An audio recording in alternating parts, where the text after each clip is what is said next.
इफिसियों 2 का 8 और 9, क्योंकि विश्वास के द्वारा अनुग्रह से ही तुम्हारा उद्धार हुआ है, और ये तुम्हारी ओर से नहीं वरन परमेश्वर का दान है, और न कर्मों के कारण, ऐसा ना हो कि कोई घमंड करे। आप सभी का the way AG church Chhatarpur नई दिल्ली की तरफ से मैं आज की आराधना गुड फ्राइडे की आराधना में स्वागत करती हूँ। आइए हम यीशु मसीह के द्वारा क्रूस पे कहे गए आखिरी 7 वचनों को पढ़ें। पहली वाणी, हे पिता इन्हें क्षमा कर, क्योंकि ये नहीं जानते कि क्या कर रहे हैं। दूसरी वाणी, मैं तुझसे सच कहता हूँ कि आज ही तू मेरे साथ स्वर्ग लोक में होगा। तीसरी वाणी, हे नारी देख तेरा पुत्र, तेरी माता। चौथी वाणी, हे मेरे परमेश्वर तूने मुझे क्यों छोड़ दिया। पांचवी वाणी, मैं प्यासा हूं। छठी वाणी, पूरा हुआ। सातवीं वाणी, हे पिता मैं अपनी आत्मा तेरे हाथों में सौंपता हूं। शुक्रिया। तेरे लहू के वसीले हो गए पाप क्षमा, तेरी सलीब से यीशु पा गए रोगी शिफा। तेरा लहू, तेरा लहू, तेरा लहू करता है पाप क्षमा। हड्डियों में जान जो ना हो, यीशु का खून मांग ले। दर्द भरा जो ना हो, यीशु का खून मांग ले। दिल को सुकून जो ना हो, यीशु का खून मांग ले। दिल को सुकून जो ना हो, यीशु का खून मांग ले। बहता लहू, बहता लहू, बहता लहू देता है हमको शिफा। लहू की कीमत जरा, मरियम की ममता से पूछ। इकलौते बेटे का नाम पाक यहोवा से पूछ। पूरी शिफा का पैगाम काटोल कोड़ों से पूछ। पूरी शिफा का पैगाम काटोल कोड़ों से पूछ। पाक लहू, पाक लहू, पाक लहू हमको भी देगा जरा। सोने और चांदी से भी यीशु का खून कीमती। जोड़ों और रत्नों से भी यीशु का खून कीमती। रिश्ते और नातों से भी यीशु का खून कीमती। रिश्ते और नातों से भी यीशु का खून कीमती। बहता लहू, बहता लहू, बहता लहू देता है हमको शिफा। तेरे लहू के वसीले हो गए पाप क्षमा। तेरी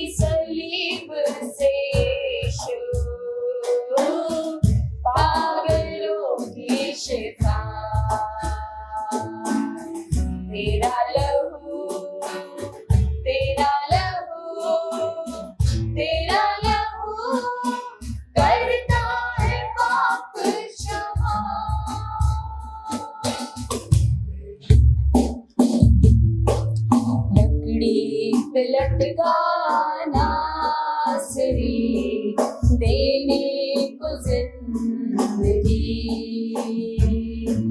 वो ही बना था लानती देने को रास्ती। Hallelujah hallelujah hallelujah hallelujah. तेरे लहू से धुलने वाला रुतबा तेरा जाने, तेरे कलाम को पढ़ने वाला जात तेरी पहचाने। तेरे लहू से धुलने वाला रुतबा तेरा जाने, तेरे कलाम को पढ़ने वाला जात तेरी पहचाने। कुदूस कुदूस कुदूस कुदूस वही है पाक खुदा। कुदूस कुदूस कुदूस कुदूस वही है पाक खुदा। लकड़ी पे लटका नासरी देने को जिंदगी, वो ही बना था लानती देने को रास्ती। Hallelujah hallelujah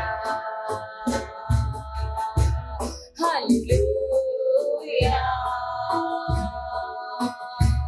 hallelujah. कदमों से तेरे जो भी लिपटे ताजा मन हो खाए, बरसते की माला जपने वाला भरपूर जीवन पाए।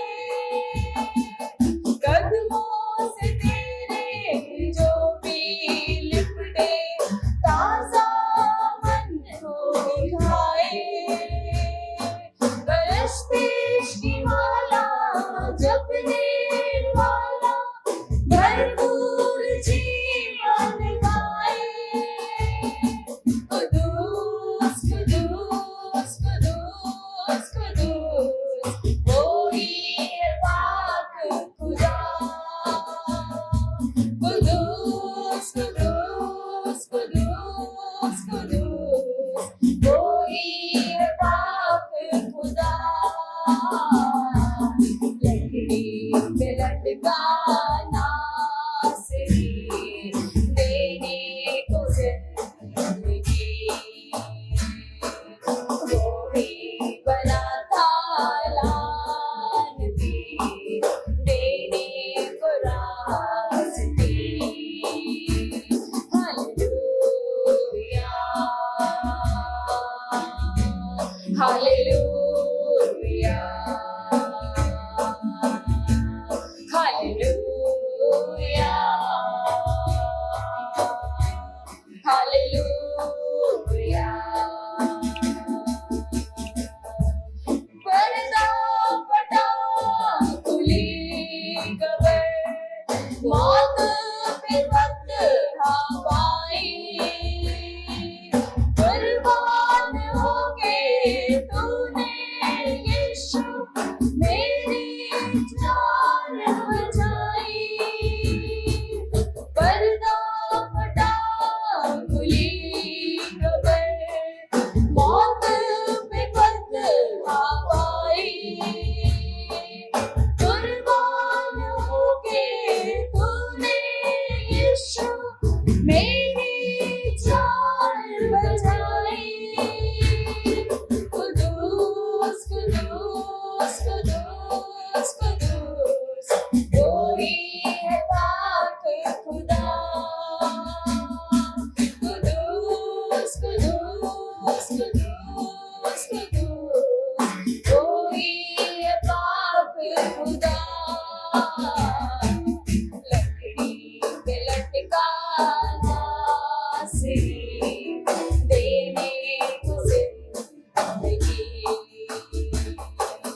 आइए हम इस गुड फ्राइडे के दिन यीशु मसीह के उन 7 वचनों की ओर जो यीशु मसीह ने क्रूस पर कहे थे, उन वचनों की ओर बढ़ेंगे।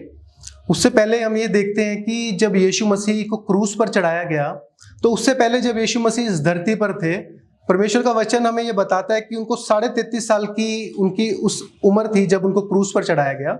उससे पहले 33.5 साल यीशु मसीह इस धरती पर लोगों के बीच में थे और उन्होंने 30 साल की उम्र में अपनी सेवकाई को शुरू किया था। और जब यीशु मसीह ने अपनी सेवकाई को किया, तो हम परमेश्वर के वचन में जब देखते हैं तो परमेश्वर का वचन हमें ऐसी ऐसी चीजें बताता है जो कि आम लोगों के लिए, जो लोग यीशु मसीह को नहीं जानते या मसीह को नहीं जानते, उन लोगों के लिए विश्वास करना बहुत कठिन है। परमेश्वर के वचन में ऐसा लिखा है कि यीशु मसीह ने मुर्दों को जीवित किया।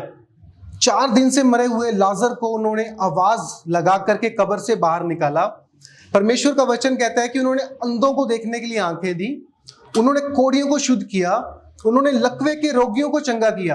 यीशु मसीह का वचन कहता है कि उन्होंने लंगड़े को हाथ पकड़ करके उठा दिया, उन्होंने अंधे को देखने के लिए आंखें दे दी। जब हम देखते हैं तो जो आम लोग हैं, जो यीशु मसीह को नहीं जानते, उनके लिए विश्वास करना बहुत कठिन है कि क्या ऐसा भी हो सकता है। जो काम यीशु मसीह ने किए, परमेश्वर का वचन कहता है कि उसमें से बहुत थोड़े से काम हैं जो कि पवित्र वचन में, पवित्र बाइबल में लिखे गए हैं। अगर सारे यीशु मसीह ने जो काम किए हैं, अगर वो परमेश्वर के पवित्र बाइबल में लिखे जाते हैं, तो ऐसा कहना है कि ये वचन, ये पवित्र शास्त्र इतना बड़ा हो जाता कि इस दुनिया में भी ना समा पाता। इसी तरह से जब यीशु मसीह को क्रूस के ऊपर चढ़ाया गया, तब यीशु मसीह ने क्रूस के ऊपर से भी कुछ ऐसे वचन कहे जो कि आम लोगों के लिए मानना या विश्वास करना बहुत ही कठिन हो जाता है। क्योंकि हम देखते हैं कि जब यीशु मसीह को क्रूस पर चढ़ाया गया, उससे पहले यीशु मसीह के कोड़े लगाए गए, यीशु मसीह के सिर पर कांटों का ताज पहनाया गया, यीशु मसीह के ऊपर थूका गया, यीशु मसीह के कपड़े तक उन्होंने उतार दिए। और पवित्र शास्त्र ऐसे कहता है कि उसकी जो खूबसूरती थी वो इंसानों जैसी नहीं रही थी, कि उसको ऐसा उसकी अवस्था कर दी गई थी यीशु मसीह की कि हम उसको देख करके लोग घिन खा रहे थे। ऐसी अवस्था थी कि उसको हम देख तक ना पा रहे थे। उसके हाथों और पैरों पर कील ठोके हुए थे और ऐसी अवस्था में यीशु मसीह उस क्रूस पर चढ़े हुए थे कि वो अवस्था सोचकर भी डर लगता है। और ऐसी अवस्था में यीशु मसीह ने क्रूस के ऊपर वो 7 वचन कहे जो हम इस गुड फ्राइडे के दिन आगे देखेंगे। तो जब हम उस 7 वचनों में से पहले वचन की ओर बढ़ते हैं, तो परमेश्वर के वचन में लूका रचित सुसमाचार उसका 23 अध्याय और उसकी 34 आयत में जब हम देखते हैं, तो यहां लिखा है, तब यीशु ने कहा, हे पिता, इन्हें क्षमा कर, क्योंकि ये जानते नहीं कि क्या कर रहे हैं। यहां हम क्या देखते हैं कि जब यीशु मसीह को इतनी दर्दनाक हालत में थे, इतनी बुरी हालत में क्रूस पर टंगे हुए थे, हाथों पैरों पर कील ठुके हुए थे, उनके बदन से लहू बह रहा था, उसकी जो खूबसूरती थी वो इंसानों जैसी नहीं रही थी। ऐसी हालत में यीशु मसीह ने सबसे पहले क्रूस के ऊपर क्या कह रहे हैं कि हे पिता, इन्हें क्षमा कर, यानी कि टू फॉरगिव, क्षमा कर। ये क्षमा करना एक हमें बहुत छोटा सा, साधारण सा शब्द लगता है, परंतु एक बहुत बहुत बहुत बड़ा अपने आप में एक शब्द है। ये बहुत बड़ा चुनौतीपूर्ण काम है किसी को माफ करना। जब हम यीशु मसीह की उस अवस्था के बारे में सोचते हैं, अगर हम सोच करके देखें कि जैसे यीशु मसीह के साथ व्यवहार किया गया, अगर उसमें से थोड़ा सा वैसा व्यवहार अगर मेरे साथ या आप लोगों के साथ किया जाए, तो क्या हम ये बोल सकते हैं कि इन्हें क्षमा कर दो? तो क्या हम उस अवस्था में होंगे? क्या हमारी वो अवस्था होगी कि हम बोले हमें क्षमा कर दें? अगर कोई मेरे कोड़े लगाए, कोई मेरे मुंह पर थूके, कोई मुझे मारे, कोई मेरे नेजा मारे, कोई मेरे हाथों पैरों पर कील ठोक दे, या मेरे या किसी और के साथ ऐसा किया जाए, तो क्या हम उस अवस्था में होंगे कि हम ये बोल पाए कि हे पिता, इन्हें क्षमा कर दे? परंतु यहां हम क्या देखते हैं कि यीशु मसीह के स्वभाव क्षमा करने वाला स्वभाव था। यीशु मसीह ने क्रूस पर ऐसे शब्द कहे जो कि हमारे लिए या लोगों के लिए सोचना कठिन है। ऐसी अवस्था में किसी को क्षमा करना, जब किसी को कोड़े लगाए हो कि उसका पूरा शरीर छलनी हो गया था, उसके बदन में से उसका सारा मांस, इतना मांस निकल गया था कि उसकी नीचे से हड्डियां दिखने लग गई थी, उसके लगातार लहू बह रहा था उसके शरीर में। और ऐसी अवस्था में यीशु मसीह क्रूस पर कह रहे हैं कि हे पिता, इन्हें क्षमा कर दे। अगर ऐसा व्यवहार हमारे साथ किया जाए तो हम क्या ऐसा कह सकते हैं, पिता इन्हें क्षमा कर दे? जब हम सोच करके देखें हमारी डेली रूटीन लाइफ में जो दिन भर हम प्रतिक्रिया करते हैं, अगर कोई हमारे साथ छोटा सा भी गलत काम, गलत व्यवहार कर दे तो हम क्या करते हैं, उसको अपने दिल में लेकर के बैठ जाते हैं। वो हमारे मन में बैठ जाता है कि हाँ इसने मेरे साथ ये किया है, और हम उसको हमेशा के लिए याद रखते हैं। और जब हमें मौका मिलता है हम वो कुड़कुड़ाहट को बाहर निकालते हैं, हम उसके साथ उसका बदला लेते हैं। और जब तक हम उस बात का बदला ना ले लें हमारे मन में शांति नहीं मिलती हमें। जरा सोच करके देखें यीशु मसीह का कैसा स्वभाव था। यीशु मसीह का स्वभाव क्षमा करने वाला था। और जब हम परमेश्वर के वचन में मत्ती रचित सुसमाचार उसका 6 अध्याय और उसकी 14 और 15 आयत में पढ़ते हैं, यहां पे ऐसा लिखा है, इसलिए यदि तुम मनुष्यों के अपराध क्षमा करोगे तो तुम्हारा स्वर्गीय पिता भी तुम्हें क्षमा करेगा। यहां परमेश्वर प्रभु यीशु मसीह क्या कह रहे हैं लोगों से, हम लोगों से वो बात कर रहे हैं कि यदि तुम मनुष्यों के अपराध क्षमा करोगे तो तुम्हारा स्वर्गीय पिता भी तुम्हें क्षमा करेगा। और आगे क्या कह रहे हैं 15 आयत में, और यदि तुम मनुष्यों के अपराध क्षमा ना करोगे तो तुम्हारा पिता भी तुम्हारे अपराध क्षमा ना करेगा। यानी कि अगर हम किसी के अपराध क्षमा नहीं करेंगे तो परमेश्वर का वचन हमसे क्या बताता है, ये पवित्र वचन जो सच है ये हमें कहता है कि हमारा स्वर्गीय पिता भी हमें क्षमा नहीं करेगा। और इसी वचन में जब हम थोड़ा आगे बढ़ते हैं मत्ती रचित सुसमाचार में ही, और मत्ती रचित सुसमाचार जब हम उसका 18 अध्याय और उसकी 35 आयत में देखते हैं तो यहां इस प्रकार परमेश्वर का वचन कहता है, इसी प्रकार यदि तुम में से हर एक अपने भाई को मन से क्षमा ना करेगा तो मेरा पिता जो स्वर्ग में है तुमसे भी वैसा ही करेगा। यहां हम देख रहे हैं कि प्रभु यीशु मसीह सिर्फ क्षमा करने की बात नहीं कर रहे, यहां वो कह रहे हैं कि यदि तुम में से हर एक अपने भाई को मन से क्षमा नहीं करेगा। मन से क्षमा करने का क्या मतलब है कि यदि हमने एक बार किसी को बोल दिया कि मैंने तुम्हें माफ कर दिया, मैंने तुम्हें क्षमा कर दिया, तो हमें फिर अपने मन में उसके लिए कुड़कुड़ाहट को, बोझ को, उसको नहीं रखना। अगर एक बार किसी को क्षमा कर दिया तो परमेश्वर का वचन कहता है क्षमा कर दिया, हमें दोबारा उसके उस गलतियों को, गुनाहों को याद नहीं करना। पर हम क्या करते हैं, हम डेली लाइफ में एक बार बोल तो दिया कि जा मैंने तुझे माफ कर दिया, परंतु क्या हम अपने मन से कुड़कुड़ाहट को, अपने मन से उस वैर भाव को, जो द्वेष हमने उसके लिए भर के रख लिया अपने मन में, अपने दिमाग में, क्या हम उसको बाहर निकालते हैं? शायद नहीं। हमें, क्योंकि अगर हम सोच करके देखें कि अगर हमें महीनों बाद, सालों बाद भी अगर वो चीज याद आती है तो हम उसका बदला लेने के लिए तैयार हो जाते हैं कि हाँ तूने महीनों पहले, उस दिन, सालों पहले मेरे साथ ऐसा किया था। हम उसको मन से क्षमा नहीं कर पाते, हम उसको मन से माफ नहीं कर पाते हैं, क्योंकि परमेश्वर का वचन कहता है कि जब तक तुम मन से क्षमा नहीं करोगे तो मेरा स्वर्गीय पिता भी तुम्हें क्षमा नहीं करेगा।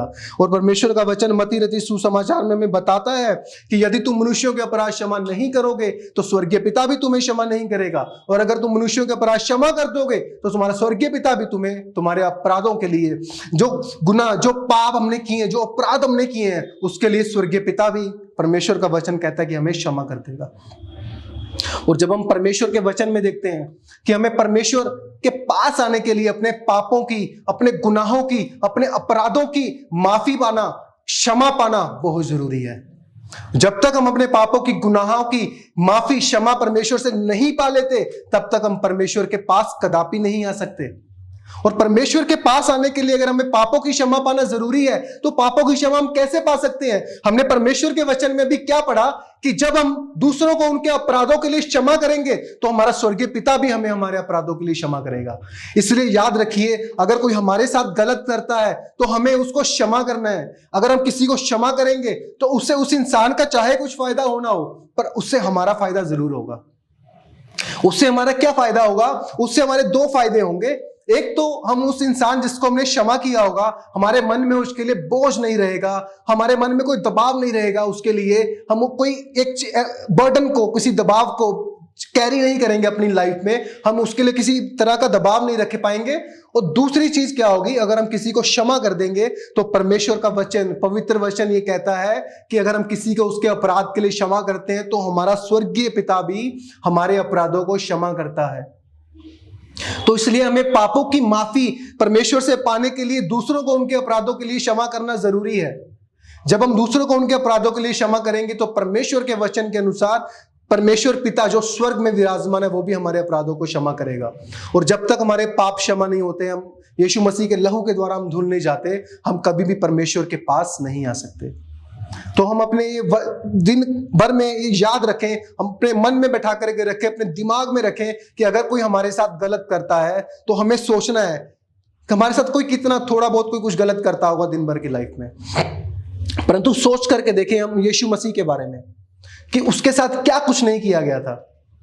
उसमें से एक चीज भी हम लोग नहीं सह सकते, ना हम वो कोड़ों की मार सह सकते हैं, ना वो कांटों का सिर पर ताज पहन सकते हैं, क्योंकि जब उनके सिर पर कांटों का ताज ऐसे जबरदस्ती पहनाया गया था तो वो पूरा लहू लहान हो गए थे, उनके मुंह से पूरा लहू निकल रहा था। वो हाथों पैरों पर किल ठोकना कोई आम बात नहीं है। अगर हम सोच करके देखें कि हमारे साथ अगर कोई गलत करता है तो हमें उसको छोटी सी चीज के लिए क्षमा करना है, और परंतु यीशु मसीह ने क्रूस पर इतने बड़े अपने अपराधी हम उनको कह सकते हैं, क्योंकि उन्होंने जो यीशु मसीह के साथ सलूक किया था वैसा सलूक हम सपने में भी हमारे लिए सोचना मुश्किल है। तो अगर हमारे साथ कोई गलत करता है तो परमेश्वर के वचन के अनुसार हम उसको क्षमा करें, हम उसको मन से क्षमा करें, सिर्फ ऊपर ऊपर से मत बोलें कि जा मैंने तुझे माफ किया। परंतु परमेश्वर का वचन कहता है कि अपने भाई को यानी कि कोई भी जो हमारा दुनियावी भाई है या हमारा मसीह में भाई है, कोई भी हमारा भाई, हमारी बहन, हमारी माता पिता, कोई भी हमारा दोस्त मित्र, अगर वो हमारे साथ कुछ गलत करते हैं तो हमें उनको मन से क्षमा करना है। अगर हम उसको मन से क्षमा करेंगे तो हम भी पिता से अपने अपराधों की क्षमा पा सकते हैं। जैसे यीशु मसीह ने क्रूस पर कहा कि ये पिता इन्हें क्षमा कर, और वो उन्होंने दिल से उनको क्षमा किया था, इसी तरह हम भी अपने साथ गलत करने वालों को, अपने गुनाहगारों को क्षमा करें ताकि हम परमेश्वर के पास आ सकें, ताकि परमेश्वर के पास हम आ सकें और परमेश्वर हमें अपना सके। आज का ये वचन पढ़े जाने से आप सबको आशीष मिले। सबको जय मसीह। Praise the Lord. परमेश्वर का धन्यवाद देते हैं आज के दिन जब हम यहाँ मौजूद हैं उन 7 वाणियों पे याद करने के, उस कुर्बानी को याद करने के लिए। सच में परमेश्वर की वो कुर्बानी, प्रभु यीशु मसीह की उस कुर्बानी को जो हम याद करते हैं वो हमारे लिए एक जीवन था। प्रभु यीशु मसीह का उस क्रूस पर मारा जाना हमारे लिए जीवन का रास्ता बन गया। सच में हम कह सकते हैं कि ये उद्धार हर एक जन के लिए है। ये उद्धार सिर्फ एक के लिए नहीं है, बल्कि जो परमेश्वर पे विश्वास करते हैं, उसके सामर्थ्य पे विश्वास करते हैं, उद्धार हम सब के लिए है। आइए हम उस वचन पे चलेंगे। जैसा कि दूसरी वाणी जो है लूका 23 अध्याय और उसका 39 से लेकर 43 पद में लिखा हुआ है। यहाँ पर प्रभु यीशु मसीह के साथ उस क्रूस पर 2 डाकू लटकाए गए, और जो एक डाकू था वो प्रभु यीशु मसीह की निंदा कर रहा था, और वो कह रहा था, वो प्रभु यीशु मसीह के बारे में पूरी तरीके से जानता था और अपने जानने के अनुसार वो उससे वार्तालाप कर रहा है, निंदा कर रहा है और बोल रहा है, क्या तू मसीह नहीं? अगर तू मसीह है तो मुझे भी बचा और खुद को भी बचा। मैं सच में परमेश्वर का धन्यवाद देती हूँ। उसी सलीब पर एक दूसरा डाकू भी है जो ना सिर्फ अपने आप को बचाने के लिए मांग रहा है, ना सिर्फ प्रभु यीशु मसीह की निंदा कर रहा है, लेकिन वो कुछ और इच्छा रखता है, कुछ और चाहत रखता है उस सलीब पर। जब वो उस सलीब पर है, प्रभु यीशु मसीह के पास है, मालूम है एक बड़ी इच्छा को रखता है। और उसके आगे अगर हम देखें 42 पद में, तो वहां पर वो डाकू कह रहा है, तब उसने कहा, हे यीशु, जब तू अपने राज्य में आए तो मेरी सुधि लेना। मालूम है मेरे परमेश्वर आज इस जगह पर वो इस डाकू के पास एक अवसर है, एक उद्धार पाने का अवसर है, और वो दोनों डाकू पूरी तरीके से प्रभु यीशु मसीह को जानते थे, लेकिन इस डाकू ने अवसर को बहुमूल्य समझा, और वो जब वो सलीब पर है तो वो एक चाहत रखता है प्रभु यीशु मसीह से कुछ पाने के लिए। और इस जगह अगर हम देखें तो यहाँ पर वो प्रभु यीशु मसीह से वार्तालाप कर रहा है। वो जानता है कि उद्धार प्रभु यीशु मसीह के द्वारा है। यीशु मसीह है जो सच्चा परमेश्वर है, और वो उस दूसरे डाकू को देख रहा है और वहां पर इस बात को कह रहा है 40वीं आयत में, इस पर दूसरे ने उसे डांट कर कहा, क्या तू परमेश्वर से नहीं डरता? तू भी तो वही दंड पा रहा है। मेरे प्रियो, यहाँ पर जो पहला डाकू है वो मानने के लिए तैयार नहीं कि वो गुनाह कर रहा है, लेकिन दूसरा डाकू अपने आप को इस जगह सरेंडर कर रहा है, इस बात का पश्चाताप कर रहा है कि उसने गलत कामों को किया है, अंधेर किया है, पाप किया है, और एक तरीके से वहां पर वो रिपेंट कर रहा है, पश्चाताप कर रहा है, उसी जगह परमेश्वर की भी महिमा कर रहा है कि परमेश्वर जो सर्वोच्च है। मेरे प्रियो, अगर हम एक पहला तीमुथियुस और उसकी 1 अध्याय और 3री आयत यहाँ देखते हैं तो यहाँ पौलुस कहता है, मैं तो पहले निंदा करने वाला और सताने वाला और अंधेर करने वाला था, तो अभी मुझ पर दया हुई। मैं सच में परमेश्वर को धन्यवाद देती हूँ इस वचन के लिए। अगर हम पौलुस की जिंदगी को देखें तो पौलुस भी शायद कलीसिया पर अंधेर करने वाला था, लोगों को सताने वाला था, लोगों को जेलों में डालने वाला था, लेकिन जब वो स्वर्गीय बुलाहट में बुलाया गया तब उसने उसका इनकार नहीं किया। सच में अगर हम यहाँ पर देखें तो ये डाकू का जीवन भी शायद इसी प्रकार से रहा होगा।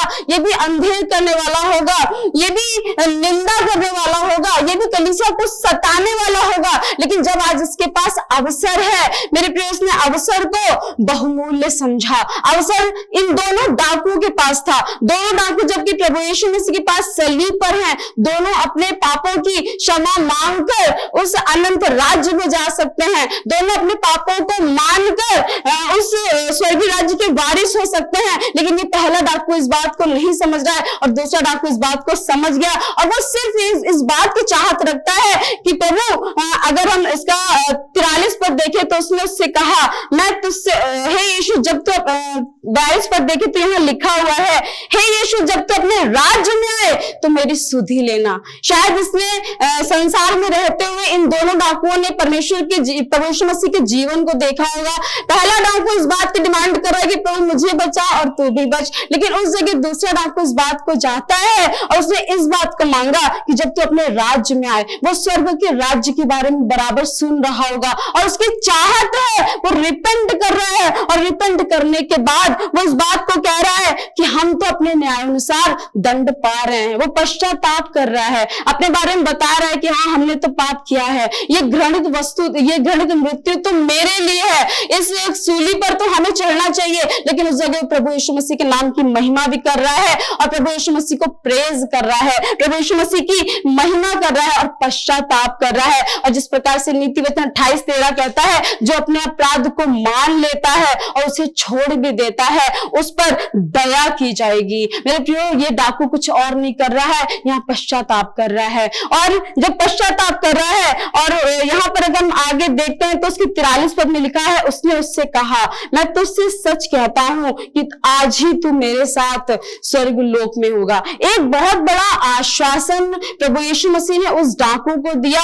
वो वहां पर सच में सीधे अगर हम यहाँ पर देखें, परमेश्वर से सीधे आश्वासन पा रहा है स्वर्ग लोक का। उसने पश्चाताप किया, परमेश्वर के आगे मांगा। और यहाँ पर अगर हम प्रेरित तो उसकी 4 अध्याय और 12वीं आयत में पढ़ते हैं तो यहाँ बाइबल में लिखा है, किसी दूसरे के द्वारा उद्धार नहीं है, क्योंकि स्वर्ग के नीचे मनुष्यों में कोई दूसरा नाम नहीं दिया गया जिसके द्वारा हम उद्धार पा सके। मैं आपको बताना चाहती हूँ, प्रभु यीशु मसीह ही हमारा सच्चा परमेश्वर है जो हमें अनंत राज्य में ले जा सकता है, जो हमें अनंतकालीन राज्य में उसके साथ वास कर सकते हैं। उस परमेश्वर को छोड़ हमें उद्धार देने वाला कोई नहीं है। इस आसमान के नीचे और इस जमीन पर सिर्फ एक नाम है, प्रभु यीशु नाम, जिसके द्वारा हम उद्धार पा सकते हैं। और अगर हम मत्ती 28 अध्याय उसके 18वीं पद में देखें तो वहां लिखा है, स्वर्ग पृथ्वी का सारा अधिकार मुझे दिया गया है। मैं परमेश्वर का धन्यवाद देती हूँ। सच में ये डाकू इस बात को समझ गया और उद्धार प्राप्त करने के अलावा प्रभु यीशु मसीह से उद्धार के सिवा ऐसी कोई चीज नहीं है जो प्रभु यीशु मसीह से हम प्राप्त कर सके। उद्धार से अच्छी कोई ऐसी बात नहीं है जो हम प्रभु यीशु मसीह से प्राप्त कर सके, और ये बहुत अच्छे से जानता था। मैं आपको सब में बताना चाहती हूँ, प्रभु यीशु मसीह के पास ताकत है, प्रभु यीशु मसीह के पास सामर्थ है, प्रभु यीशु मसीह के पास अधिकार है उस अनंत राज्य में जाने के लिए। आज के दिन जब हम इस दूसरी वाणी पर मनन कर रहे हैं, इसको याद कर रहे हैं, तो आज हमारे सामने भी एक अवसर है। इस अवसर को हमें बहुमूल्य समझना है। अगर हमें लग रहा है कहीं हमें पश्चाताप करने की जरूरत है, आइए हम रिपेंट करें ताकि हम उस बड़े आश्वासन को प्रभु यीशु मसीह से प्राप्त करें और हम उस अनंतकालीन राज्य के वारिस बनने पाए। मैं परमेश्वर का सच सच में धन्यवाद देती हूँ कि ये दूसरी वाणी जो प्रभु यीशु मसीह ने उस क्रूस पे कही और ये डाकू पश्चाताप के द्वारा सीधे सीधे स्वर्ग राज्य में प्रवेश कर गया।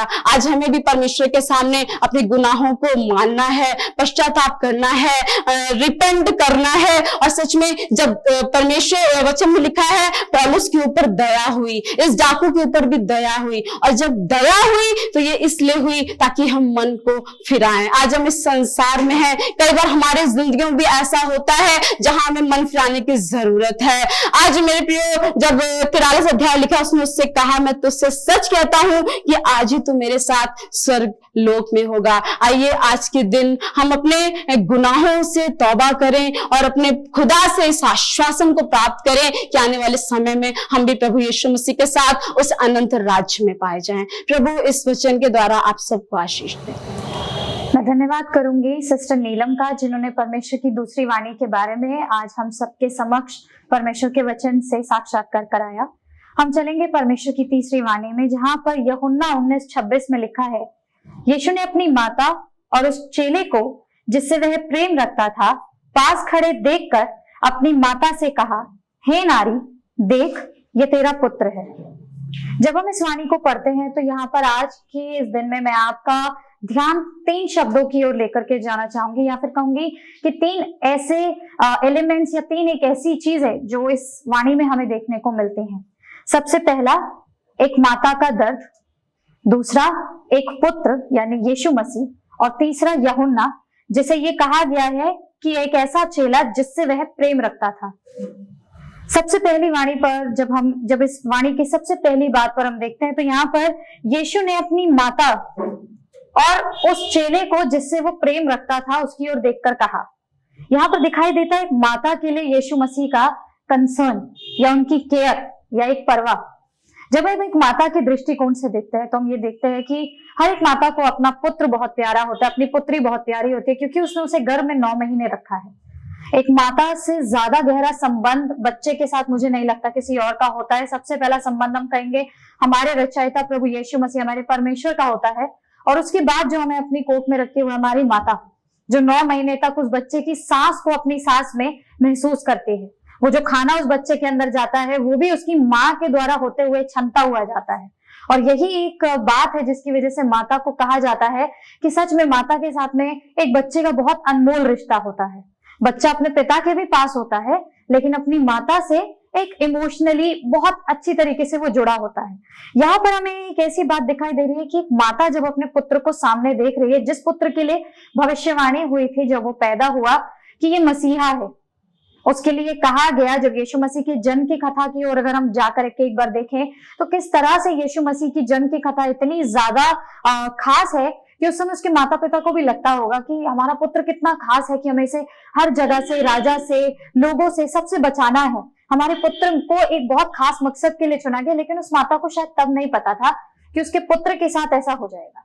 उस माता को तब ये पता था कि उसके पुत्र का जन्म हुआ है, बहुत पवित्रताई के साथ हुआ है, लेकिन वो माता शायद ये नहीं जानती थी कि उस पुत्र को एक ऐसी मृत्यु का सामना करना पड़ेगा, और वो भी उसी माता के सामने जिस मृत्यु को उस समय बहुत ही शर्म भरी निगाहों से देखा जाता था। आज जिस क्रूस को आप और मैं एक बहुत ही पवित्रता का प्रतीक मानते हैं, हम अपने घरों में लगाते हैं, हम अपने गलों में पहनते हैं, हम उस क्रूस को देख करके कई बारी उसको देख करके अपना सर भी झुका देते हैं, लेकिन एक समय पर जब हम पुराने उसमें देखते हैं तो वो एक शर्म का चिन्ह था, एक ऐसी मृत्यु का चिन्ह था जिस पर लोगों को तड़पा तड़पा के मारा जाता था। और वो ऐसे लोग होते थे जिन्हें अगर आज की भाषा में हम कहें तो क्रिमिनल्स, जिन्होंने कुछ गलत किया है, उन लोगों के लिए वो मृत्यु थी। यीशु मसीह जो इतने खास मकसद के द्वारा जन्मे गए, उसको उसकी माता के समक्ष एक ऐसी मृत्यु दी जा रही है जिसका देखा जाए तो वो हकदार नहीं है। लेकिन वो मृत्यु क्यों ली उन्होंने? क्योंकि वो उस शर्म के चिन्ह को हमारे लिए एक विजय का चिन्ह बनाना चाहते थे कि हम अपने आने वाले सालों को, हम अपने आने वाले जीवन में उस शर्म का सामना कभी ना करें, उस चिन्ह का सामना कभी ना करें। और इसीलिए उन्होंने हमारे लिए उस समय वो शर्म उठाई, हमारे लिए वो सारे बातें झेली। और उस समय जब हम किसी ऐसी सर्विस में बैठे तो हम कहते 3 घंटे की सभा, 3.5 घंटे की सभा हमारे लिए मुश्किल पड़ती है। लेकिन कई बारी जब हम देखते हैं तो सोच करके देखिए, हमें जरा सा कांटा लगता है तो कितना दर्द होता है, पैर पे चोट लग जाए तो कितना बुरा दर्द होता है। और कांच लग जाए तो कितना बुरा लगता है, लेकिन उस यीशु मसीह ने हमारे लिए अपने सरों पे काटे और अपने पूरे, शायद कोई भी अंग नहीं था जहां से खून ना निकला हो। यहाँ पर सबसे पहले दिखता है उस माता का दर्द जो अपने बेटे को सामने देख रही है, जैसे रगड़ा गया, उसके कपड़े फाड़े गए, उसे मारा गया, पीटा गया, कोड़े बरसाए गए, उसके पेट में भाला तक उसकी घुसा दिया गया और उसको निकाल दिया गया। और वो देख रही है, वो सारा मंजर देख रही है, लेकिन वो अपने पुत्र की मदद नहीं कर सकती। जब माँ बाप के सामने बच्चा गिरता है तो माँ बाप सबसे पहले जाकर के अपने बच्चे को उठाते हैं कि बेटा तुम्हें कहीं चोट तो नहीं लग गई। अगर उसे चोट लगी है तो उसे डॉक्टर के पास में लेकर के जाते, उसका इलाज करते हैं। जितने भी माता पिता सुन रहे हैं वो बहुत अच्छे से इस बात को समझते हैं कि उनके लिए उनके बच्चे की एक छोटी सी आह भी कितना दर्द अंदर पैदा करती है। लेकिन सोच करके देखिए, एक माता के सामने उस मसीहा, और उस सबसे पहले वो मसीहा उसका पुत्र, जिसके लिए उसने इतना कुछ झेला, समाज की सभी बातों को झेला, लेकिन उस माता के सामने जब उसके पुत्र का यह हश्र हो रहा था तो उसका दर्द उस समय परमेश्वर देख पा रहे थे। और इसीलिए यहाँ पर यीशु मसीह ने उस माता की ओर देख करके, यहाँ पर लिखा है हे नारी, लेकिन उससे पहले लिखा है माता, क्योंकि उनका जो कंसर्न था या उनकी जो परवाह थी वो अपनी माता के लिए थी। और उन्होंने उस माता की ओर देख करके कहा कि हे नारी। लेकिन उस हे नारी से एक और चीज पहले लिखी है, और वहां पर लिखा है एक चेला जिससे वो बहुत प्यार करता था। हम सब जानते हैं यीशु मसीह के बहुत सारे चेले थे, यीशु मसीह सबसे प्यार करते थे। अगर हम ये कहें कि यीशु मसीह ने पापियों से प्यार नहीं किया तो ये गलत होगा, क्योंकि यीशु मसीह ने सबसे प्यार किया है। किसी के भी प्यार में नापतोल नहीं रखी, उन्होंने सबको बराबर का प्यार किया, पापियों से भी प्यार किया, चेलों से भी प्यार किया। लेकिन यहाँ लिखा है सबसे प्यारा चेला। तो क्या यूहन्ना ही उनका सबसे प्यारा था और चेले उनके प्यारे नहीं थे? लेकिन यहाँ पर एक चीज यूहन्ना के बारे में इसलिए लिखी गई है क्योंकि यूहन्ना को उन्होंने ऐसा कार्यभार सौंपा जिसके द्वारा उनका और यूहन्ना का रिलेशनशिप उस माँ के इर्द गिर्द आ करके उस रिस्पॉन्सिबिलिटी यानी कि उस जिम्मेदारी का एक मुंह बन गया, या हम कह सकते हैं उसका एक चित्रण बन गया। हम यूहन्ना पर आएंगे, लेकिन हम दूसरे एलिमेंट की बात करेंगे जो यहाँ पर है यीशु मसीह के बारे में, यानी कि एक बेटे की अपनी माँ के प्रति जो हमने कंसर्न देखा। सबसे पहले हमने देखा कि एक माँ का दर्द कितना था, उसके बाद हम ये देखेंगे कि एक बेटा अपनी माँ के लिए कितना ज्यादा अपने दिल में उस जिम्मेदारी को रखता है कि उसे पता है कि कुछ क्षणों में वो इस दुनिया को छोड़ देगा, कुछ क्षणों में वो यहाँ से चला जाएगा, लेकिन उसके बाद उसकी माता का क्या होगा। आज हम कई बार रास्ते में चलते हुए ऐसी कई माताओं को देखते हैं, शायद जिन्हें रोड भी क्रॉस करनी ना आए। क्या हम अपना हाथ एक्सटेंड करके उनकी मदद करते हैं कि आइए हम आपको रोड क्रॉस करा दें? क्योंकि उनके जीवन में शायद उस समय उस पल पे कोई मौजूद नहीं है जो उनको वहां से लेकर के जा सकता है। अगर हम सच में प्रभु यीशु मसीह के मार्ग पर चलने वाले लोग हैं तो हमें जरूरी है कि हम उसके राज्य का काम करें, लेकिन उन जिम्मेदारियों को जो उसने हमारे जीवन में दी हैं उन जिम्मेदारियों का भी उसी तरह से पालन करें, क्योंकि उसने हमें चुना है तभी हमें जिम्मेदारियां दी हैं। जैसे उसने यूहन्ना को चुना तभी उसने अपनी माता की जिम्मेदारी उसे दी। जब प्रभु यीशु मसीह ने इस जगत को छोड़ा तो उन्होंने कहा कि मैं अपना पवित्र आत्मा तुम्हारे लिए छोड़े जाता हूं ताकि तुम अकेले ना हो। वैसे ही उसकी माता कभी अकेली ना हो तो उसने अपने चेले को यानी यूहन्ना को वो जिम्मेदारी देकर के उसके पास में छोड़ा। ये जरूरी है याद रखना कि जब आप और मैं अपने जीवन में आगे बढ़ते हैं तो हमसे जुड़े जो लोग हैं, हो सकता है वो हमारी कलीसिया हो सकता है हमारे माँ बाप हो सकता है हमारे भाई बहन हो सकता है हमारे आसपास कोई नहीं लेकिन हमारी कलीसिया का ही परिवार हो, उनके प्रति जो हमारी रिस्पॉन्सिबिलिटी है, उनके प्रति जो हमारी जिम्मेदारी है, उसको याद रखना बहुत जरूरी। ये नहीं कि हम अपना अगला स्टेप ले ले लेकिन उनका क्या होगा हमने सोचा ही नहीं। ये बहुत जरूरी है परमेश्वर के मार्ग पर जब हम चलते हैं कि हम परमेश्वर की दी हुई एक एक जिम्मेदारी को बहुत आज्ञाकारिता के साथ में उसका पालन करें, क्योंकि परमेश्वर आज्ञा का पालन करने वालों से बहुत प्रसन्न होता है। और इसीलिए कहा जाता है कि आज्ञा का पालन करना बलि चढ़ाने से ज्यादा अच्छा है। तीसरे एलिमेंट के बारे में जब हम बात करेंगे तो यूहन्ना, जिसके बारे में अभी थोड़ी देर पहले बात कर रहे थे कि वो सबसे प्यारा चेला, चेले सब प्यारे थे लेकिन यूहन्ना इसलिए प्यारा था क्योंकि उसे जिम्मेदारी मिली और आगे का राज्य बढ़ाने के लिए उसे चुना गया। परमेश्वर ने जब हमें बचाया, हमें जिम्मेदारी दी, हमें चुना, हमारे जीवन को बचाया, तो उसने हमें जिम्मेदारी भी दी जैसे उसने यूहन्ना को जिम्मेदारी दी। और जब यूहन्ना को जिम्मेदारी मिल गई तो उसके बाद यूहन्ना ने उस जिम्मेदारी को सिर्फ अपने तक ऐसे स्टोर करके नहीं रखा। उसने कहा कि मैं इस जिम्मेदारी को ले करके इसका पालन भी करूंगा, इसे पूरा भी करूंगा, और उसने परमेश्वर के राज्य के काम को भी किया। जरूरी है कि जब परमेश्वर ने हमारे लिए इतना सब कुछ किया तो हम अपने जीवन को, जब हम कहते हैं परमेश्वर हम अपने जीवन को, अपनी आत्मा को आपको समर्पित करते हैं, तो तीन चीजें बहुत जरूरी है। उसकी आज्ञा का पालन करना।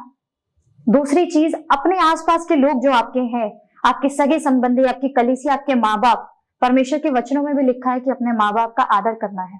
तो ये हमारे लिए एक आज्ञा भी है, ये हमारे लिए एक गाइडलाइन भी है और एक एग्जाम्पल भी है जो यीशु मसीह ने हमारे सामने सेट कर दिया है। तो अगर यीशु मसीह जैसी जीवन हम जीना चाहते हैं तो हमें उस गाइडलाइन को फॉलो करना बहुत जरूरी है। और तीसरी चीज, जब आपको यूहन्ना समझ के एक रिस्पॉन्सिबिलिटी मिली है, क्योंकि आप खुशनसीब हैं कि आपको वो रिस्पॉन्सिबिलिटी मिली है, अगर आपको वो चीज मिली है तो उसका पालन करना और उस चीज को मल्टीप्लाई करना और उस चीज को परमेश्वर के राज्य के लिए करना, ये हमारी जिम्मेदारी है। परमेश्वर आप सबको आशीष करे। मैं सिस्टर दिबोरा का धन्यवाद करना चाहूंगा जो उन्होंने तीसरी वाणी को हमारे सामने बताया। आइए हम चौथी वाणी को सुनते हैं जो कि है मत्ती 27 का 46 से है।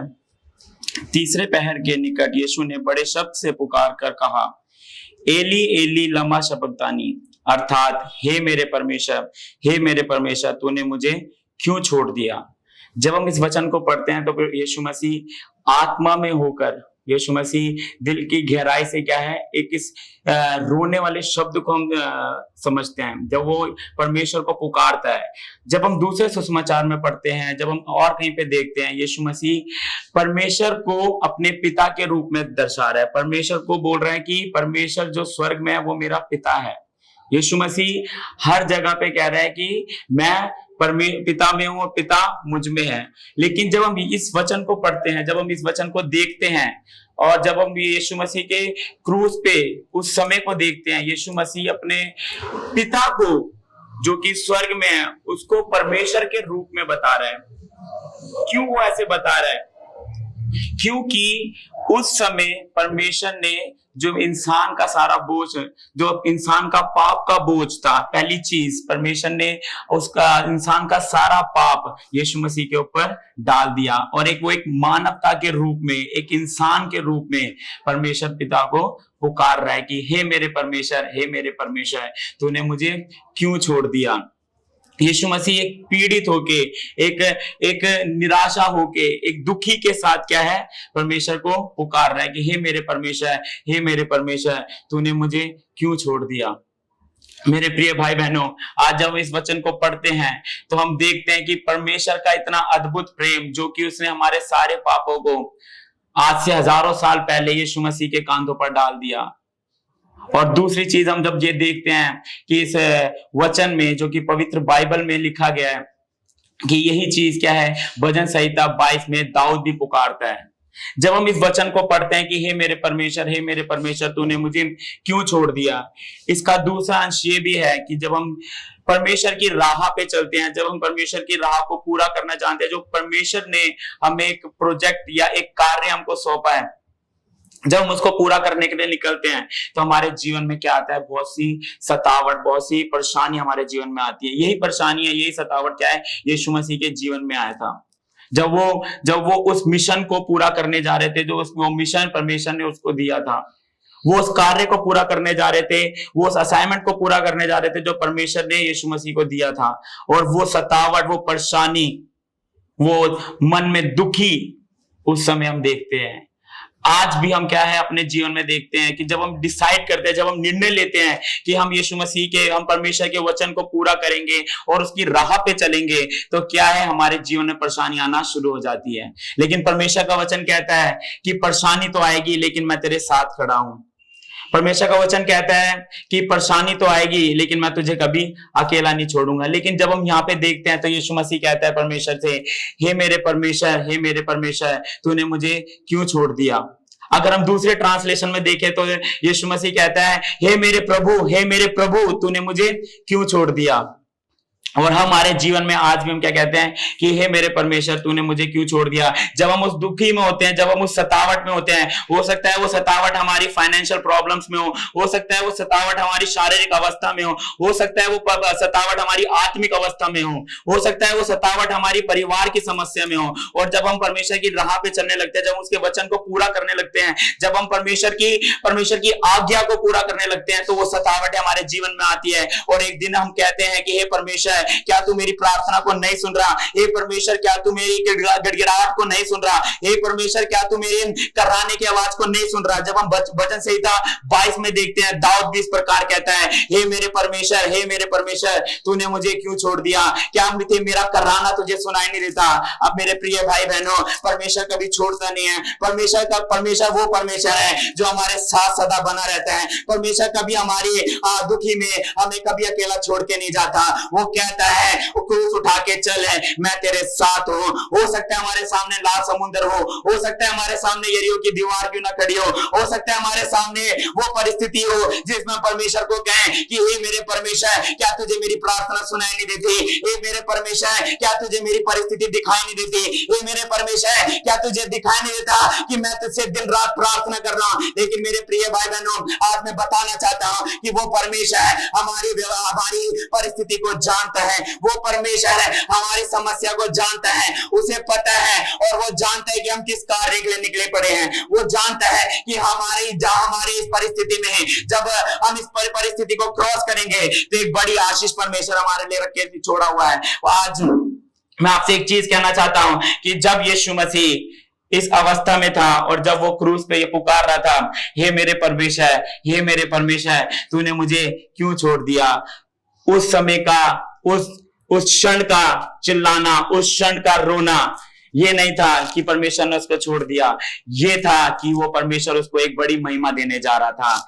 हमारा थोड़ी देर का चिल्लाना, हमारी थोड़ी देर का रोना, हमारी थोड़ी देर का दुखी होना, इसका मतलब ये नहीं है कि परमेश्वर हमें छोड़ देगा। इसका मतलब ये है कि एक हम बड़ी आशीष को देखने जा रहे हैं, क्योंकि दूसरा पतरस उसमें लिखा हुआ है कि थोड़ी देर की जो आग तुम्हारे अंदर लगाई गई है वो इसलिए है ताकि तुम जल के उसमें हालेलुया चमक सको। मैं परमेश्वर का धन्यवाद करता हूं कि परमेश्वर ने सुंदर दिन दिखाया, इस समय को परमेश्वर ने दिया था कि हम इस वचन से सीख सके कि मेरे प्रिय भाई बहनों, पर जब हम दुखी में होते हैं, जब हम निराशा में होते हैं, तो हमारा परमेश्वर वो परमेश्वर नहीं है जो हमें छोड़ दे। हमारा परमेश्वर वो परमेश्वर नहीं है जो हमें कहे कि इस परिस्थिति से तू अपने आप पार हो। हमारा परमेश्वर वो परमेश्वर है जो इजराइल के समय इजराइलियों को हाथ पकड़ के लाल समुद्र पार करा सकता है, जो यरीहो की दीवार को क्रॉस करा सकता है, जो पर यीशु मसीह को क्रूस पे उसके बाद उसको उसकी महिमा दे सकता है। तो आज भी वो परमेश्वर हमारे लिए बहुत बड़े बड़े काम कर सकता है। मेरे प्रिय भाई बहनों,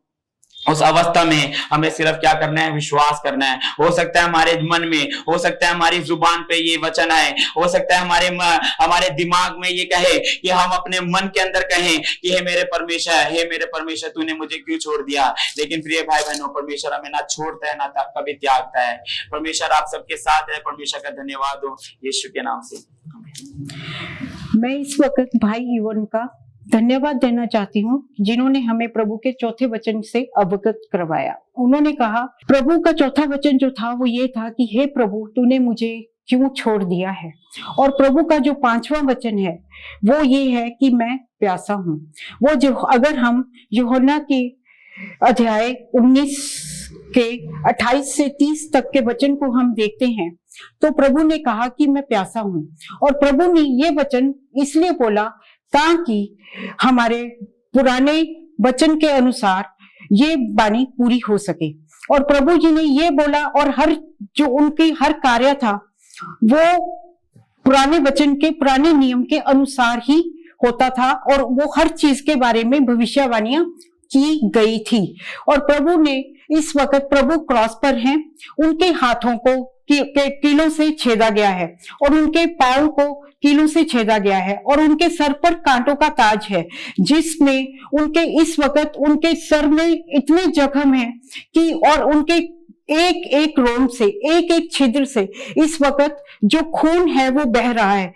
अगर एक आम इंसान हो उसके लिए ये पीड़ा असहनीय हो जाती है और प्रभु इस वक्त इतनी सारी पीड़ा से गुजर रहे हैं और वो प्रभुओं के प्रभु, राजाओं के राजा होकर क्या इस पीड़ा को सह नहीं सकते? अगर हम इंसानी नजरिए की ओर से देखें तो ये पीड़ा प्रभु ने इसलिए सही ताकि हम उनसे ये सीख ले सके कि उनको भी प्रभु के रूप में यहाँ पर आकर एक मानव अवतार में प्रभु जब आए तो उनको भी उन चुनौतियों का, उन कष्टों का और उन दुखों का सामना करना पड़ा जो हर इंसान इस दुनिया में करता है। और उन्होंने उस चुनौती को सहते हुए प्रभु ने कहा, जब उन्होंने कहा मैं प्यासा हूं, तो उनको वो जो विनेगर था, सिरका, उनको स्पॉन्ज में डिप करके उनके मुंह पर लगाया गया। और तब जब प्रभु ने कहा कि अब खत्म हो गया, और ये भी ताकि ये वाणी जो थी उनकी पूरी हो सके, जो पुराने नियम में जो वचन लिखा गया है वो पूरा हो सके। प्रभु, अगर हम प्रभु के आध्यात्मिक जीवन की ओर देखें और इंसानी जीवन की ओर देखें तो प्रभु जो थे वो अनंत जीवन का जरिया है। और प्रभु जो है हमें ये शिक्षा देते हैं कि अगर एक इंसान को इस जिंदगी में कितनी भी चुनौतियां आए और आपके लिए कितनी भी, अगर आप अशांत हो, अगर आपके जिंदगी में जो किसी भी चीज की जरूरत है, तो प्रभु जो हमारा ठिकाना है, जो हमारी प्रभु जो एक आशा है और प्रभु एक अनंत जीवन का जरिया है, हमें उस प्रभु की शरण में आना चाहिए। और हमें उसकी शरण में आकर, जैसे प्रभु ने कहा कि मैं अब अपनी आत्मा को प्रभु तेरे हाथों में सौंपता हूं, तो हमें भी अपनी हर चुनौती को, अपनी हर निराशा को प्रभु के हाथों में सौंप देना चाहिए। क्योंकि जो प्रभु है वो ही हमारे अनंत जीवन का, हमारी शांति का, हमारे लिए संतुष्टि का जरिया है, और उनके अलावा और कोई जरिया नहीं है। चाहे हम इस जिंदगी में कितनी भी भार उठा लें, अगर हम कितनी भी दौलत को कमा लें, परंतु जो प्रभु है, आखिरी शरण जो है वो प्रभु है, और वो हमें कभी नहीं छोड़ेगा, कभी नहीं त्यागेगा। ये हमारे प्रभु का वचन है। और प्रभु जी ने जब प्रभु को कहा कि प्रभु मैं आपको अपने हाथों में सौंपता हूं, इसका मतलब यही है कि वो प्रभुओं का प्रभु, राजाओं का राजा होकर भी, जिसकी इस धरती आकाश पर सारी उनको जो अधिकार हैं दे दिए गए हैं, तो प्रभु जो है वही हमारे अनंत जीवन का जरिया है। और प्रभु से हमें यही सीख मिलती है कि हम उसकी शरण में आए और हमें अपने हर कार्य को उनके हाथों में सौंप देना चाहिए। वो प्रभु है और वो हमारा राजाओं का राजा है। यही मैं प्रभु यीशु के नाम से कहना चाहती हूँ कि हमें ये निराश नहीं होना चाहिए, हमें इस जिंदगी में आशा नहीं छोड़नी चाहिए, और वही हमारी आशा है। आमीन। जय मसीह की आप सभी को।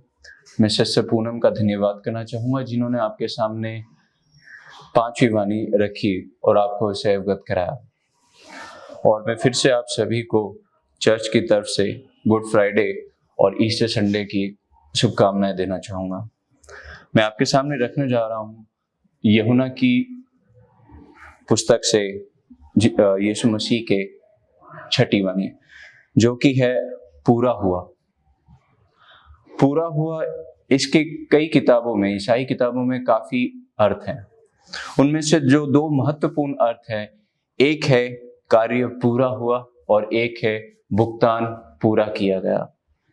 हमें अच्छा लगता है यदि हमारे बिहाफ पर कोई हमारा कार्य पूरा होता है और जहां हमें कुछ ना करना पड़े, या हमारे लिए कोई पूरा भुगतान करता है, जैसा कि आज की तारीख में हमें कम देखने के लिए मिलता है। लेकिन यीशु मसीह ने हमारे लिए आज से 2000 साल पहले हमारे पापों का पूरा भुगतान किया, जिससे हमें एक अनंत जीवन मिल सके। वो कार्य पूरा किया जिसकी भविष्यवाणी उनके आने से पहले की जा चुकी थी। प्रभु यीशु को स्वर्गीय पिता ने एक नेक काम के लिए भेजा था। हम पापियों के लिए परमेश्वर पिता ने यीशु की आगमन की खुशखबरी कई सालों पहले दी थी। जैसा कि आइजाया में लिखा है, सुनो एक कुंवारी पुत्र जनेगी जिसका नाम होगा इमैनुअल। और ऐसी कई भविष्यवाणियों के द्वारा हजारों साल पहले की गई थी, जो प्रभु यीशु के आने के आगमन की थी। प्रभु यीशु हमें शैतान के जाल से छुड़वाएगा, घोषणा कई साल पहले की गई थी और यह स्वयं परमेश्वर पिता ने की थी। हम देखते हैं कि उत्पत्ति के पुस्तक में जब अब्राहम और ईव ने पहला पाप किया था, तब परमेश्वर पिता ने सर्प से कहा कि मैं तेरे और स्त्री के बीच में और तेरे और स्त्री के वंश के बीच में बैर डालूंगा। वह तेरे सिर को कुचलेगा और तू उसकी एड़ी को डसेगा।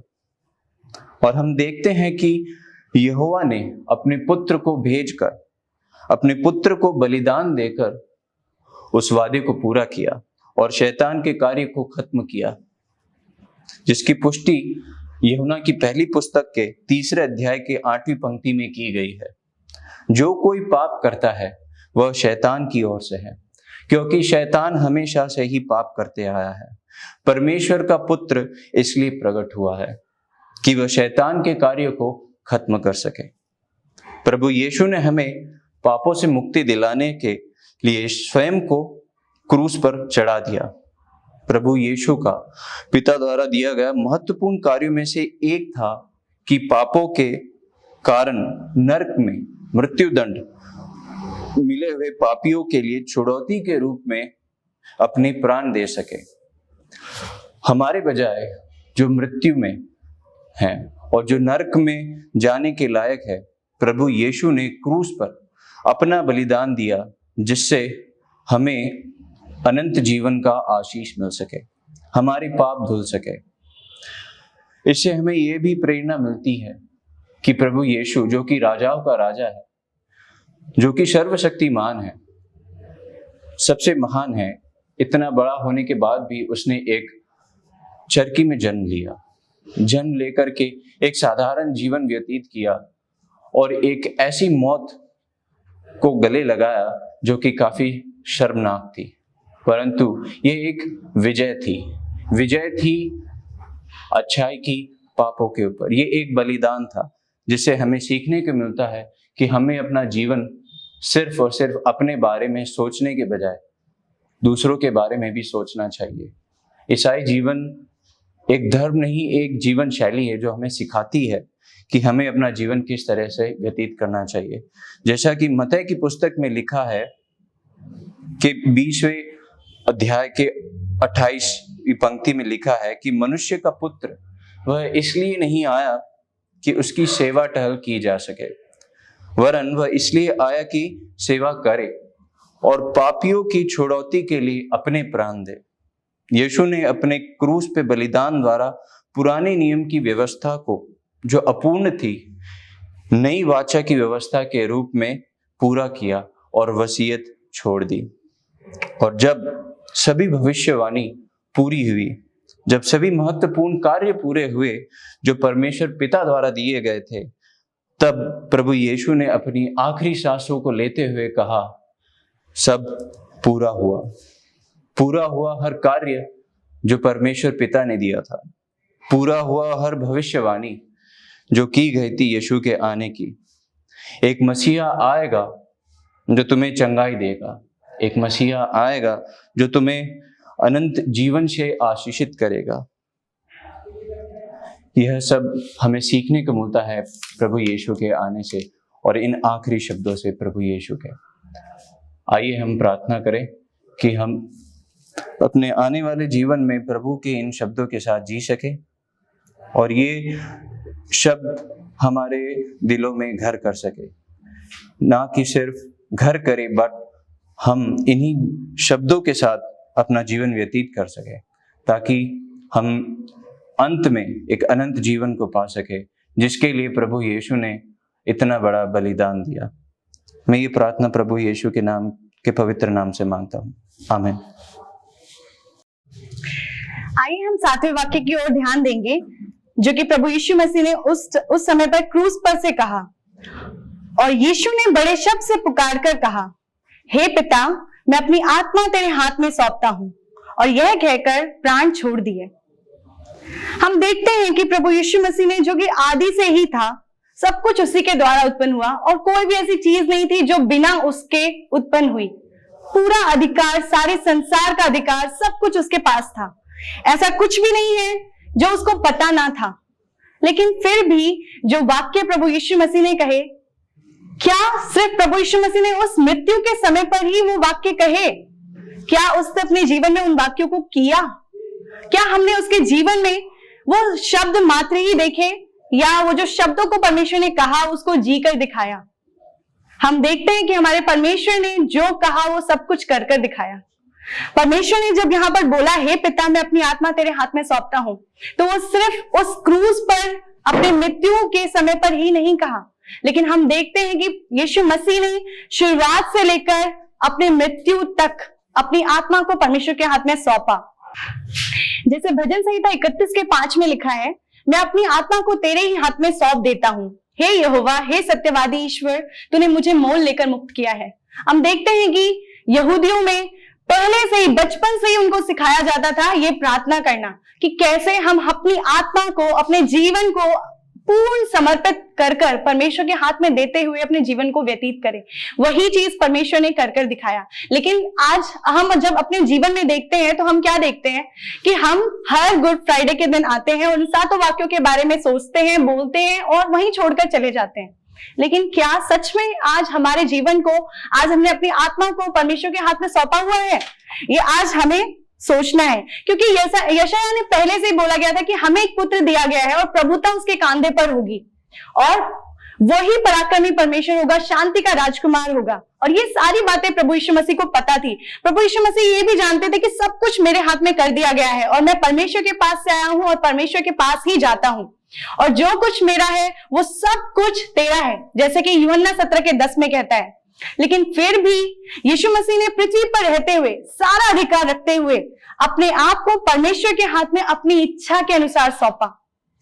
फिलिपियों 2:6-11 में बताता है, जिसने परमेश्वर के स्वरूप में होकर भी परमेश्वर के तुल्य होने को अपने वश में रखने की वस्तु ना समझा, वरन अपने आप को ऐसा शून्य कर दिया और दास का स्वरूप धारण किया और मनुष्य की समानता में हो गया और मनुष्य के रूप में प्रकट होकर अपने आप को दीन किया और यहां तक आज्ञाकारी रहा कि मृत्यु, हाँ, क्रूस की मृत्यु भी सह ली।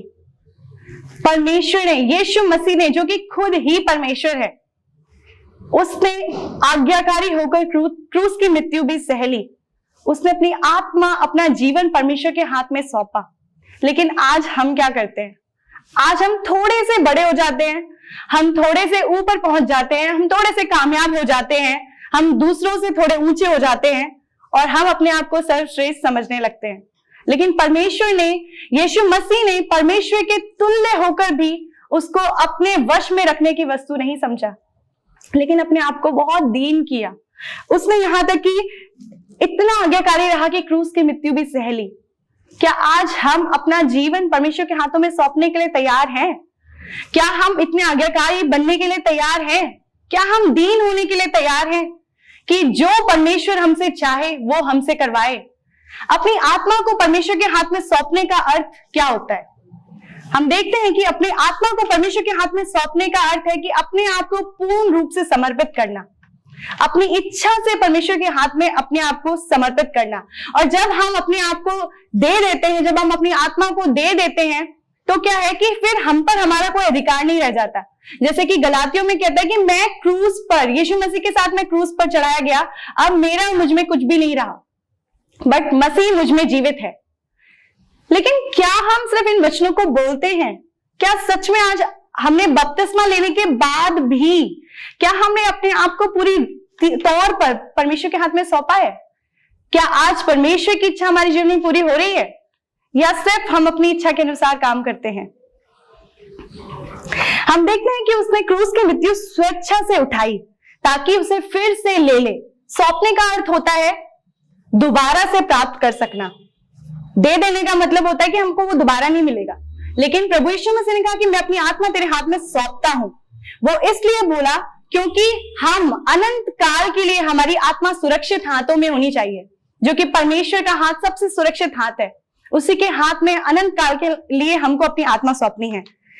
प्रभु यीशु मसीह से कोई भी छीनता नहीं उसका प्राण, लेकिन उसे अधिकार है मृत्यु और जीवन पर, इसीलिए वो देता है ताकि वो दोबारा से ले सके। प्रभु यीशु मसीह ने कहा यूहन्ना में, मैं तुमसे सच सच कहता हूं कि जब तक गेहूं का दाना भूमि में पड़कर मर नहीं जाता वह अकेला रहता है, परंतु जब मर जाता है तो बहुत फल लाता है। अगर आज हम प्रभु यीशु मसीह की मृत्यु की ओर देख रहे हैं, तो आज हम ये देख सकते हैं कि आज जो हम यहाँ पर इकट्ठे हुए हैं प्रभु यीशु मसीह के नाम से, वो कैसे इकट्ठे हैं? क्योंकि प्रभु यीशु मसीह ने उस क्रूस पर हमारे लिए मृत्यु सही। जब वो उस मृत्यु को उसने लिया, तभी आज हम यहाँ पाए जाते हैं। क्योंकि यहाँ पर लिखा है कि भूमि में पड़कर मर नहीं जाता, वह अकेला रहता है, परंतु जब मर जाता है तो बहुत फल लाता है। इसी प्रकार से हमारे जीवन में है, जब तक हमारा मैं हम में जीवित है ना, तब तक हम परमेश्वर के लिए कुछ भी नहीं कर सकते हैं। लेकिन जब मेरा मैं मर जाएगा और मुझ में मसीह जीवित हो जाएगा तो मैं बहुत फल लाऊंगा, तब हम बहुत फल लाएंगे। अगर हम परमेश्वर के राज्य में आत्माओं को जीतना चाहते हैं, अगर हम परमेश्वर के राज्य में फल लाना चाहते हैं, तो जरूरी है कि मेरा मैं मर जाए और मसीह हम में जीवित हो। हमें अपनी आत्मा को परमेश्वर के हाथों में सौंपना है। फिलिपियों 2:5 कहता है कि जैसा मसीह यीशु का स्वभाव था वैसा ही तुम्हारा भी हो।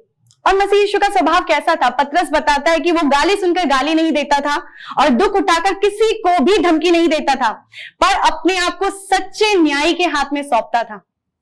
क्या आज हम ऐसा करते हैं? क्या जब हमारे ऊपर अन्याय होता है तो क्या हम अपने आप को सच्चे न्यायी के हाथ में सौंपते हैं?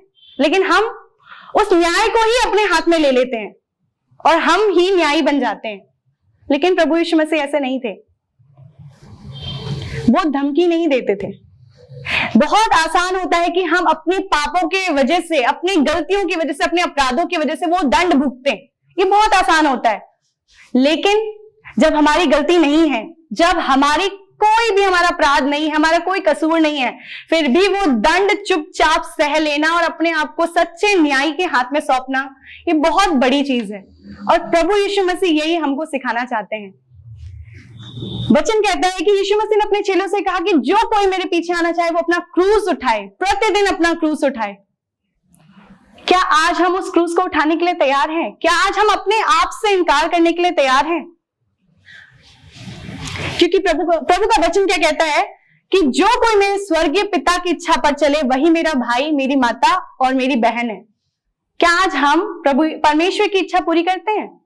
प्रभु यीशु मसीह ने इस पूरे जीवन में रहते हुए अपनी नहीं परंतु परमेश्वर पिता की ही इच्छा पूरी की। जैसे कि इब्रानियों बताता है कि यीशु मसीह ने भी अपनी देह में रहने के दिनों में ऊंचे शब्द से पुकार कर और आंसू बहा कर उससे जो उसको मृत्यु से बचा सकता था प्रार्थनाएं और विनती की, और भक्ति के कारण उसकी सुनी गई।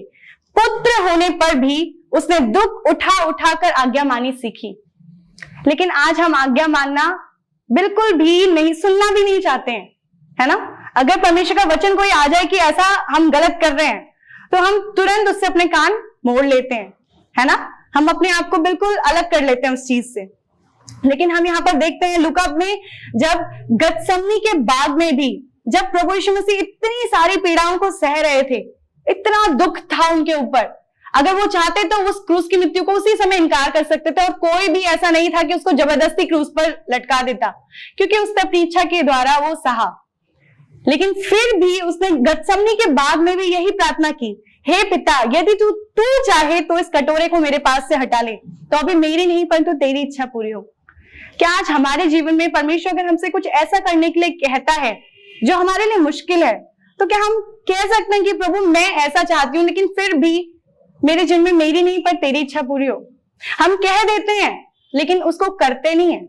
करते हम वही है जो हमें पसंद है। लेकिन जब प्रभु यीशु मसीह ने वो प्रार्थना वहां पे की, जब वहां पर भी उतनी दुख की घड़ी में भी उसने अपनी आत्मा को परमेश्वर के हाथ में सौंपा, तो वचन बताता है लूका 22:43 में कि तब उसे सामर्थ स्वर्ग से मिली। उसने प्रार्थना में भी हमें यही सिखाया कि हे पिता, जैसे तेरी इच्छा स्वर्ग में पूरी होती है वैसे ही जमीन पर हो। परमेश्वर ने हमें इस धरती पर रखा है, क्यों? ताकि हम परमेश्वर की इच्छा को पूरी कर सके। और हमें भी अपनी आत्मा को परमेश्वर के हाथ में सौंपना है। जैसे कि वचन कहता है कि इसलिए जो परमेश्वर की इच्छा के अनुसार दुख उठाते हैं वे भलाई करते हुए अपने अपने प्राण को विश्वास योग्य सृजनहार के हाथ में सौंप दे।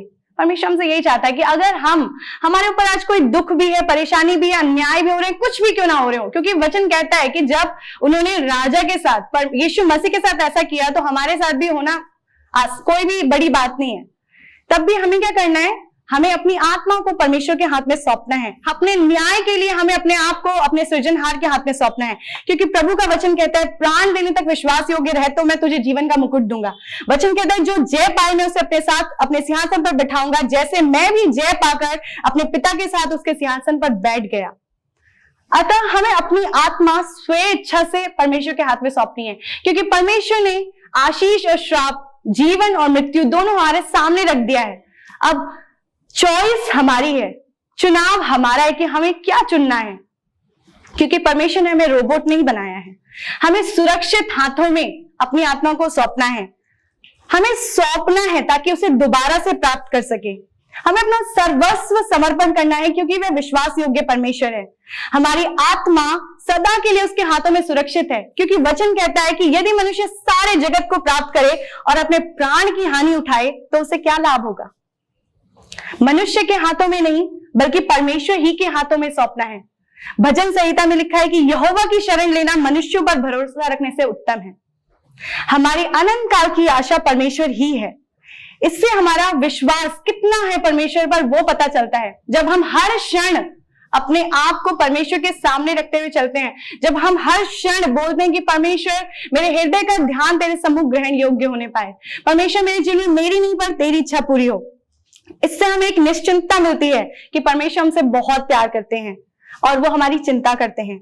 हमारा संबंध परमेश्वर से कैसा है, उसके साथ संबंध दृढ़ करने के लिए हमको अपनी आत्मा परमेश्वर के हाथ में सौंपनी है, क्योंकि हम सौंपते उसी पर हैं जिस पर हमें विश्वास होता है ना। हम अपनी सबसे बेशकीमती चीज उसी के हाथ में दे सकते हैं जिस पे हमें भरोसा होता है कि वो कभी भी मुझे घटी नहीं होगी, मुझे नुकसान नहीं होगा। परमेश्वर के साथ उत्तम संगति के लिए हमें अपनी आत्मा परमेश्वर के हाथ में सौंपनी है। हमारा अंतिम घर स्वर्ग में पिता के पास ही है।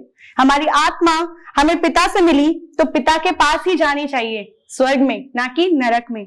अतः आइए हम अपनी अपनी आत्माओं को ना केवल मरते वक्त परंतु इस जीवन में आज से, इसी घड़ी से, इसी क्षण से हम पश्चाताप करके और परमेश्वर को अपनी आत्मा परमेश्वर के हाथ में सौंपे और बोले कि प्रभु मेरे जीवन में मेरी नहीं पर तेरी इच्छा पूरी हो। जैसा तूने मुझे चुना है अपनी महिमा के लिए, अपने राज्य के लिए, वैसा ही इस्तेमाल कर, जैसा तूने उस क्रूज पर हमको कर कर दिखाया। धन्यवाद। मैं आप सभी दर्शकों का the way AG church Chhatarpur नई दिल्ली की तरफ से बहुत धन्यवाद देना चाहती हूँ कि जिन्होंने अपना बहुत ही कीमती समय निकालकर हमारे साथ प्रभु यीशु मसीह की उन 7 वाणियों में जो उसने क्रूस पर कही सहभागी हुए। आप सभी को प्रभु बहुत आशीष दे। आइए हम सब प्रार्थना करेंगे। हालेलुया। धन्यवाद धन्यवाद धन्यवाद जीवित सामर्थी परमेश्वर पिता, तेरा धन्यवाद करती हूँ परमेश्वर पिता, ये उस क्रूस को प्रभु जी जो तूने उठा लिया परमेश्वर हमारे लिए प्रभु, हमारे पापों के कारण तू मारा गया प्रभु, गाड़ा गया और तीसरे दिन तू जी उठा प्रभु जी, ताकि हम भी जितने लोग तुझ पर विश्वास रखते हैं प्रभु जी वो दोबारा से उस अनंत काल के लिए प्रभु जी उठे परमेश्वर पिता। धन्यवाद परमेश्वर पिता, तू प्रभु उस क्रूस पर छोड़ा गया अकेला प्रभु, ताकि हम इस दुनिया में अकेले ना छोड़े जाए परमेश्वर। धन्यवाद प्रभु, तूने अपने आप को कुर्बान कर दिया ताकि हमको कोई बलिदान देना ना पड़े परमेश्वर। धन्यवाद, हमने ऐसा कुछ भी नहीं किया परमेश्वर, लेकिन फिर भी तेरा प्यार अनोखा है परमेश्वर। जिस प्रेम के लिए परमेश्वर तूने हमको चुना प्रभु, पहले से ही चुन लिया परमेश्वर, जब हम आपको जानते भी नहीं थे परमेश्वर, फिर भी आपने हमें चुना परमेश्वर। हालेलुया। धन्यवाद ईश्वर राजा। और उन 7 वाणियों के द्वारा प्रभु जी आपने हमें याद दिलाया परमेश्वर पिता कि आपकी इच्छा हमारे जीवन के लिए क्या है परमेश्वर पिता। धन्यवाद, क्योंकि सारा अधिकार तेरा है परमेश्वर, फिर भी प्रभु तूने हम निर्बुद्धियों, हम निर्बलों को चुन लिया परमेश्वर, जिनका प्रभु जी इस दुनिया में कोई भी प्रभु कुछ भी पता नहीं है प्रभु, लेकिन फिर भी तूने हमें चुना परमेश्वर, अपना नाम तूने हमें दिया, उसके लिए धन्यवाद प्रभु। उस तेरे क्रूस पर बहते हुए लहू के लिए धन्यवाद, जिसके द्वारा हम छुटकारा पाते हैं परमेश्वर। धन्यवाद प्रभु जी, धन्यवाद परमेश्वर पिता। होने दे परमेश्वर ये प्रभु जो भी प्रभु जी ये मैसेज जिन लोगों ने भी सुना है प्रभु, जिन्होंने भी देखा है परमेश्वर, हम सब प्रभु आज हम पश्चाताप करना चाहते हैं प्रभु तेरे नाम में प्रभु यीशु मसीह। हालेलुया। क्योंकि प्रभु सच में उद्धार सिर्फ और सिर्फ तेरी ओर से है प्रभु, यीशु के नाम से ही है परमेश्वर पिता। धन्यवाद, जैसे तूने उस डाकू को प्रभु अपने साथ स्वर्ग लोक में लिया, उस पर दया की प्रभु, उसी प्रकार हम सब पर दया कर परमेश्वर। हालेलुया। हम अपना आत्मा तेरे हाथों में सौंपते हैं प्रभु। होने दे वो जो प्यास तेरे अंदर थी प्रभु उस क्रूस पे प्रभु, ताकि तेरी भेड़ें भटके ना परमेश्वर, तेरे पास आ जाए उस तेरे स्वर्गीय राज्य में, वही प्यास हमारे अंदर आए प्रभु जी, कि एक भी आत्मा नाश ना हो प्रभु। हम सबों को, आत्माओं को बचाने के लिए वो प्यास दे परमेश्वर। हालेलुया प्रभु जी, धन्यवाद क्योंकि तू हमारे प्रति चिंता करता है प्रभु। जैसे तूने उस क्रूस पर कहा प्रभु कि हे नारी, ये तेरा बेटा है और ये तेरी माता है प्रभु। धन्यवाद प्रभु, सच में हम तो किसी योग्य नहीं, लेकिन फिर भी तू हमारी चिंता करता है परमेश्वर। तू हर एक जरूरतों को हमारी जानता है परमेश्वर पिता, और तू हमें मांगने से पहले देता है परमेश्वर, योग्यता से बढ़कर देता है प्रभु। उसके लिए धन्यवाद परमेश्वर। तू महान है, तू सर्वशक्तिमान परमेश्वर है प्रभु जी। धन्यवाद धन्यवाद धन्यवाद प्रभु जी। सारी सभा को जो भी मैसेज हमने सुना बोला प्रभु, उन सबको आशीष दे परमेश्वर, और तेरी इच्छा हमारे जीवनों में पूरी हो प्रभु। तेरा ही राज्य यहाँ पर आए परमेश्वर। आपके हाथों में सब कुछ सौंपते हैं पिता। धन्यवाद के साथ इस छोटी सी प्रार्थना को प्रभु यीशु के नाम से मांगते हो, सुन दया से कबूल कर पिता। आमीन। सबको जय मसीह की।